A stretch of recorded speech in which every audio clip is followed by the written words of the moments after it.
पुन्हा स्वागत आहे तुमचं आपल्या चॅनलवर नित्य आर्ट्स.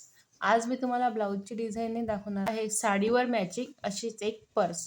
आता हे ब्लाऊजमधला कापड आहे. पर्स शिवण्यासाठी त्यांनी आधीच एक्स्ट्रा कापड आणला होता, त्यामुळे हा जेवढा उरला आहे त्याच्यामध्ये आपल्याला एक छान पर्स शिवायची आहे. आता मी हा एक कॅनव्हास घेतला आहे. त्याची जी लांबी आहे तुम्ही तुमच्या आवडीनुसार ठेवू शकता. 9.5 इंच याची लांबी ठेवली आहे आणि रुंदीला हा 10.5 आहे. तर याच्यापेक्षा कमी किंवा जास्त तुमच्या आवडीनुसार तुम्ही ठेवा. आता याच मापाने अस्तर घेतला आहे, पर्सला कटिंग करून घेतला आहे. तोच आकार मी इथे अस्तरला पण कटिंग करून घेतला आहे. आता आपल्याला अस्तर आणि कॅनव्हास दोन्ही वेगवेगळे करून शिवून घ्यायचे आहे, एकाला एक जोडून. पूर्ण काठाने शिवून घ्यायचा याला दोन्ही साईडला. दोन्ही भाग आपण अस्तर आणि कॅनव्हास दोन्ही जोडून घेतले आहे. आता आपल्याला याच आकाराचा जो मेन कापड आहे आपला तो कट करून घ्यायचा आहे. आता हा जो मेन कापड आहे तो आपल्याला कॅनव्हास मधामध्ये आला पाहिजे आणि हा अस्तर, असं आपण याला एक शिलाई मारून घेऊ पूर्ण गोल.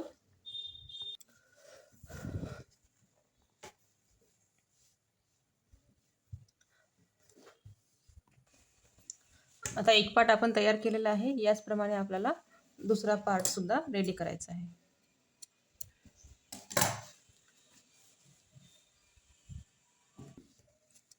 आता हे दोन्ही पार्ट रेडी करून झाले आहे. आता आपल्याला असं ठेवायचं आहे, म्हणजे समोरासमोर, आणि याला साईडने स्टिच करून घ्यायचं आहे. एक बॅग तयार करून घ्यायची आहे, छोटी कॉइन बॅग.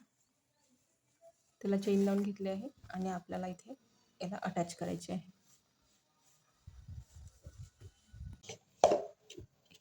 ही दोरी वापरलेली आहे मी हँडलसाठी. तर ते थोडी पातळ होते, ते याला थोडं आपण डिझायनर बनवूया आणि ती लावणार आहे मी. अशी थोडी जाड बनवली दोरी. तुम्हाला तर माहीतच आहे, आता महिलांचा सर्वात आवडीचा सण येत आहे, तो म्हणजे मकर संक्रांत. या सणांचा आनंद द्विगुणित करण्यासाठी आपल्याकडे अशी एक मॅचिंग पर्स असायलाच हवी. व्हिडिओमध्ये दाखवल्याप्रमाणे तुम्ही तुमच्या मॅचिंग साडीवर अशी मॅचिंग पर्स शिवू शकता.